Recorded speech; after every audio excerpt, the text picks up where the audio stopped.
A Rádio Rio de Janeiro leva até você Mediunidade e Obsessão. Um programa que se propõe tirar suas dúvidas sobre esses dois temas com base na doutrina espírita. Apresentação: Moisés Santos.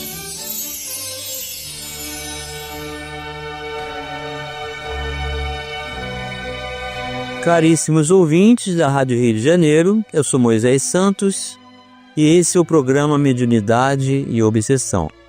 Você acompanha aqui conosco na Rádio Rio de Janeiro, meu caro ouvinte, o estudo da obra Teoria da Mediunidade. O autor é Zalmino Zimmermann, a editora Allan Kardec. Estamos estudando o capítulo sobre os transes e, propriamente, o transe mediúnico. Já havíamos iniciado o transe hipnótico, e o autor continua afirmando que é um processo de interiorização induzido por via da sugestão. Chamou a atenção de renomados investigadores, como Joseph Breuer, em Viena, e Charcot, em Paris, quando se observou que paralisias, anestesias e hipertesias podiam ser induzidas através do hipnotismo. Breuer, aliás, notabilizou-se como um pioneiro no uso da hipnoterapia no tratamento da histeria. Freud, entre 1885 e 1900, foi seu colaborador assíduo. Nesse tipo de terapia, o paciente é levado ao transe hipnótico e encorajado a recordar e verbalizar suas dificuldades, cenas esquecidas, experiências traumáticas, sendo-lhe então dadas sugestões de apoio. Modernamente, revitalizou-se o interesse pelo hipnotismo, procurando-se estudá-lo e aplicá-lo com mais profundidade e sob novos conceitos, de cunho transestencial, no sentido de localizar, por meio da regressão, raízes de transtornos psicológicos ou distúrbios do comportamento, não só em experiências da vida atual, como em vivências de passadas encarnações. Assinale-se finalmente que, como processo suscetível a comando externo, pode servir tanto a interesses construtivos, que é o caso da psicoterapia e anestesia, como destrutivos, como ocorre no processo obsessivo, desde a sugestão pós-hipnótica, plantada durante o sono, até as situações mais agudas e tenebrosas de influenciação, que chegam a causar a própria alteração do perispírito, como se observa, por exemplo, nos casos de zoantropia, ou propriamente a licantropia. Então, meu caro ouvinte, ficou claro aqui que essa ação ela é externa e ela é induzida, e claro, depende de uma receptividade para acompanhar o mecanismo. No caso dos terapeutas, estabelece um concurso favorável para a exteriorização daquilo que estamos guardando dentro de nós. E somente um terapeuta qualificado e realmente formado, com histórico de procedimentos favoráveis, comprovado profissionalmente, pode realmente ajudar os processos traumáticos. Não se trata, nesse caso ainda, do processo do transe mediúnico.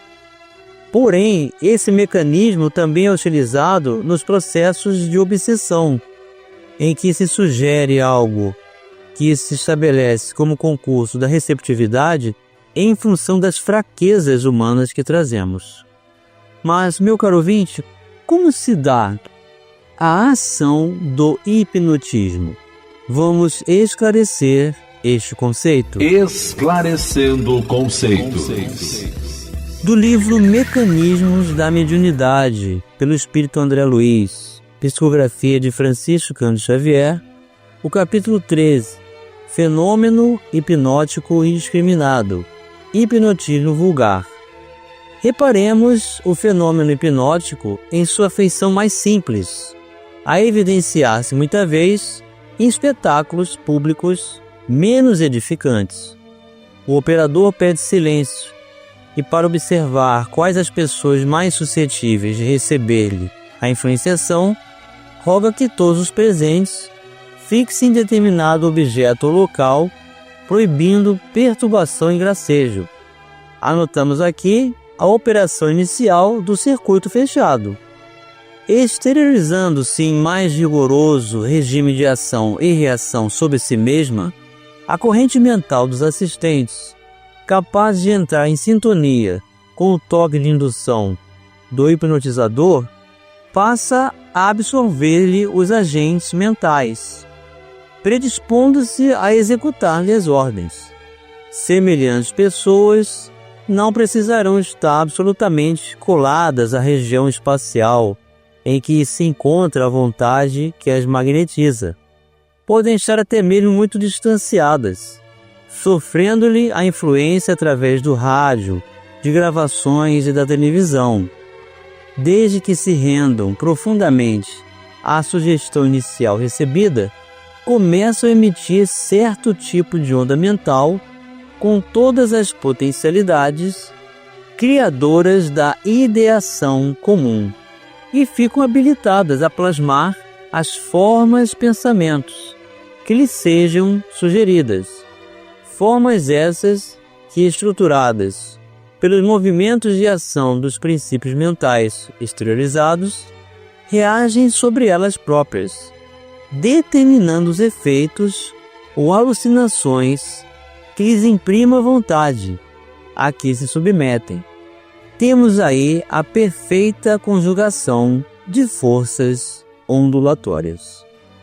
O outro tipo de transe, meu caro ouvinte, é o transe farmacógeno, produzido pelas drogas conhecidas como psicolíticas, mescalina, psilocibina, LSD-25 e outras. O autor está se referindo a medicamentos, a drogas psicotrópicas e por várias outras de conhecimento comum, inclusive os anestésicos. Pode assemelhar-se em alguns aspectos ou efeitos a outros tipos de transe, principalmente o hipnótico. A nota diferencial, todavia, é que o processo não se apoia na sugestão, é provocado por meios químicos e somente ocorre com encarnados. Nesse tipo de transe, que não se confunde com os estados de perturbação mental provocados por certos produtos, algumas vezes, pode até acontecer, como no transe hipnótico, um certo afrouxamento dos laços perispirituais, tornando possível um relativo desprendimento. Então, por que ele está chamando de transe? Justamente pela expansão do perispírito. Uma vez que o perispírito se expande, ficamos mais vulneráveis às ações do mundo espiritual. E assim, os mecanismos de conexão se estabelecem através dos processos anímicos. O outro transe é o anímico. O transe anímico pode ser espontâneo ou mesmo provocado por influência do mundo espiritual. Guarda certa relação, de um lado, com o transe hipnótico e de outro, com o mediúnico. Mergulhado em processo de redução do foco consciencial, qual acontece no ritmo hipnótico, a pessoa sensível, com o relativo desprendimento perispirítico que se segue, pode entrar em um estado de transe, com características muito semelhantes às observáveis na ocorrência mediúnica. Então já está claro aqui para nós, não é, meu caro ouvinte, que no processo anímico de ação do espírito, sempre há alguma conexão relativa com uma outra individualidade. Por isso o processo anímico se confunde muito com o mediúnico. no transe anímico, é possível observar, como no transe mediúnico, tanto efeitos de natureza intelectual como físicos. No primeiro caso, ocorrência mais comum. À medida que diminui ou enfraquece a presença consciente, vem à tona as impressões estratificadas no subconsciente e no subconsciente profundo, que é o depósito de informações de vidas passadas. E o sujeito pode chegar a manifestar até uma personalidade diferente, ainda que na realidade apenas exteriorize o seu próprio mundo, onde jazem cristalizadas lembranças de experiências traumáticas, comumente não resolvidas na encarnação atual, ou se remontam às vidas pretéritas, não superadas pelo choque biológico do renascimento. Eventos dessa natureza, aliás, podem até alcançar proporções patológicas. Interessante observar que na atividade mediúnica, a manifestação ligada ao transe anímico, embora apresente características peculiares facilmente reconhecíveis, é seguidamente confundida com comunicação mediúnica autêntica. Outras vezes, detectada, a manifestação anímica passa a ser apressadamente rotulada de mistificação, impelindo o interlocutor a atitudes até desrespeitosas em relação ao médium, muitas vezes em doloroso processo de imersão nos arquivos do próprio passado, quase sempre involuntário. Então, considerar que uma manifestação anímica é obrigatoriamente uma mistificação é uma predisposição descaridosa, porque é o espírito que está ali necessitando entrar num transe e apresentar o que está mal resolvido para ele. E nas reuniões mediúnicas de atendimento, desobsessão, isso pode acontecer, e o espírito do encarnado tem que ser acolhido. Até porque a mistificação é uma comunicação mediúnica em que o espírito está se passando por outro, com o objetivo de enganar. Vamos senti-lo pelas suas vibrações, pelas consequências morais de suas palavras, que são incompetentes em relação ao processo natural dos valores do espírito segundo o Evangelho, e assim vamos desmascarar esses espíritos enganadores, que devemos estar bem atentos para nos prever dessas ações. Vamos continuar estudando os tipos de transe e o transe mediúnico já no próximo bloco. Participe do programa Mediunidade e Obsessão enviando sua sugestão ou pergunta para o e-mail meo@radioriodejaneiro.am.br ou pelo WhatsApp 984867633 aos cuidados de Moisés Santos. A Rádio Rio de Janeiro está apresentando Mediunidade e Obsessão. Apresentação Moisés Santos. Caríssimos ouvintes da Rádio Rio de Janeiro, voltamos agora para o segundo bloco do nosso programa de hoje. O autor está nos brindando com os diversos tipos de conceitos acerca do transe comum. E com relação ao transe anímico, ele continua dizendo: na verdade, a complexidade do fenômeno requisita conhecimento e respeitosa tolerância. Então está mais uma vez aqui frisando para não fazermos o julgamento de que uma comunicação possa ser uma mistificação obrigatoriamente, ou destratar caridosamente o transe anímico em que o espírito encarnado vai apresentar-se na sua personalidade anterior ou muito distante de reencarnação passada, do que está mal resolvido e precisa receber esse atendimento, precisa ser acolhido. Por isso ele ressaltou respeitosa tolerância com o mecanismo, com esse fenômeno. Uma vez que o animismo, superadas as dificuldades psicológicas do sujeito, pode dar lugar amanhã às possibilidades mediúnicas puras e autênticas. Então, um processo. O encarnado está ali predisposto ao trabalho, mas todos nós trazemos essas questões mal resolvidas dentro de nós, desta encarnação mesmo, que dirá de outras. Então, muitas das vezes, esses transes fazem parte de uma terapêutica prevista pelo mundo espiritual e nós precisamos fazer o atendimento porque estamos atendendo um espírito. Não importa se é encarnado ou desencarnado. De fato, resolvidas ou desestimuladas ex-aflorações do subconsciente e desobstruídas as vias perispiríticas de canalização, pode com o tempo surgir a manifestação medianímica, de expressão a mais genuína e convincente. Então, caridosamente, vamos permitir que o médium apresente o transe anímico, porque isso é o desabrochar da sua manifestação legítima mediúnica mais tarde, afirma o autor.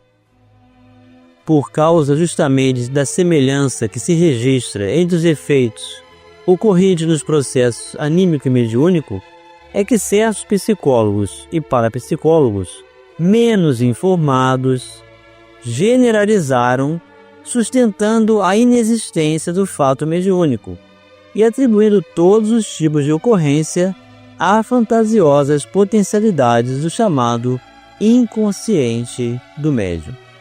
Então assim agem os negacionistas, meu caro ouvinte, os detratores que não querem assumir a individualidade e existência das pessoas, dos indivíduos, dos espíritos no mundo espiritual e querem para tudo atribuir a matéria às regiões cerebrais da mente, etc. Despercebido das inúmeras e verdadeiras faces da mediunidade, sua realidade e significação para o próprio futuro do homem, como aliás bem compreenderam não só Heine, o pai da parapsicologia, e seus seguidores próximos, como outros cientistas e pesquisadores célebres que enobreceram a história da humanidade.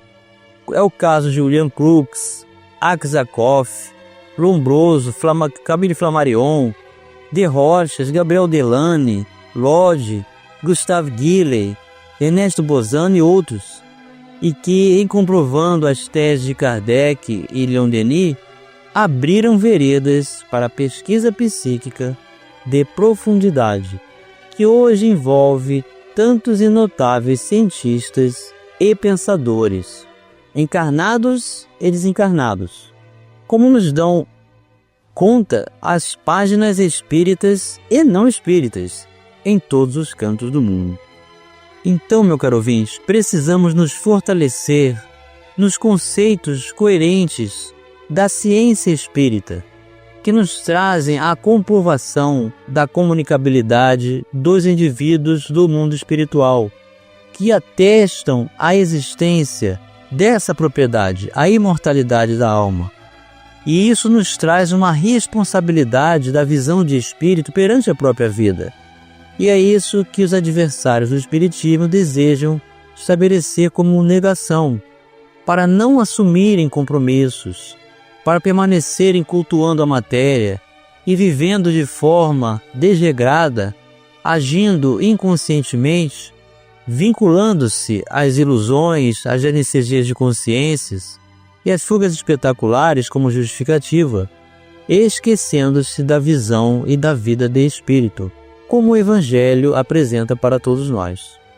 Vamos nos fortalecer no estudo, sozinhos, orando ao anjo guardião para que nos inspire, pedindo a Jesus que nos forneça os recursos da alegria cristã, da vida do serviço com o trabalho do bem, pedindo a Ele que nos fortaleça a convicção, para que os hipnotizadores do mundo espiritual não nos iludam, não nos retirem do trabalho, do compromisso do qual assumimos. Vamos estabelecer esse esforço. Vamos buscar, com os nossos recursos do uso da vontade, para permanecer no compromisso do trabalho do bem. Vamos buscar as possibilidades de sermos úteis na tarefa do bem. Vamos ser voluntários. Vamos estudar em grupo na casa espírita. Vamos trocar ideias. Vamos nos associar às pessoas que possam estabelecer o concurso de assistência para todos nós, mas sem estabelecer a ideia de supremacia, ou de destaque, ou de referência, porque a doutrina espírita, meu caro ouvinte, está nos livros e nos grandes autores que nos ajudam a compreender o Evangelho de Jesus. E chegou o momento, meu caro ouvinte, de você receber a mensagem ao seu coração. Mensagem ao coração. Do livro Encontro Marcado, psicografia de Francisco Cândido Xavier, pelo Espírito Emmanuel, o capítulo sob o título Na Cura da Obsessão. Tema abordado: Obsessão e Auxílio Espírita. Sofreste processo obsessivo que te ameaçava a segurança mental. No entanto, recolheste a tempo o socorro espírita que te arrancou a hipnose das trevas. Ainda assim, ao mundo de enfermo em laboriosa restauração, não prescindes de constante apoio fraterno. De quando em quando, o pensamento se te obscurece sob o jugo de emoções contraditórias, qual se te expusesses a rajadas de aflição e medo, a te esfoguearem a cabeça e enregelarem o coração. E, nessas horas de crise, quando a influência de seres conturbados te alcança o psiquismo, experimentas o pavor do náufrago, semi-salvo, quase em terra firme, que a maré grossa tenta arrastar novamente ao fundo. É natural esperes auxílio, mas é necessário igualmente que te auxilies. Refaze as forças físicas, sob a inspiração da ciência curativa que a providência divina te assegura na terra.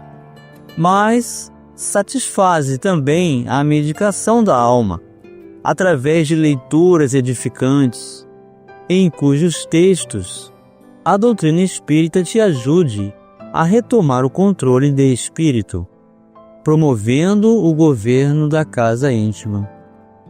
Cultiva a oração, sem esquecer o trabalho sadio, que te valorize o tempo e a presença, angariando, sobretudo, alguma atividade beneficente que te faça mais útil à felicidade do próximo, em necessidades talvez maiores que as tuas.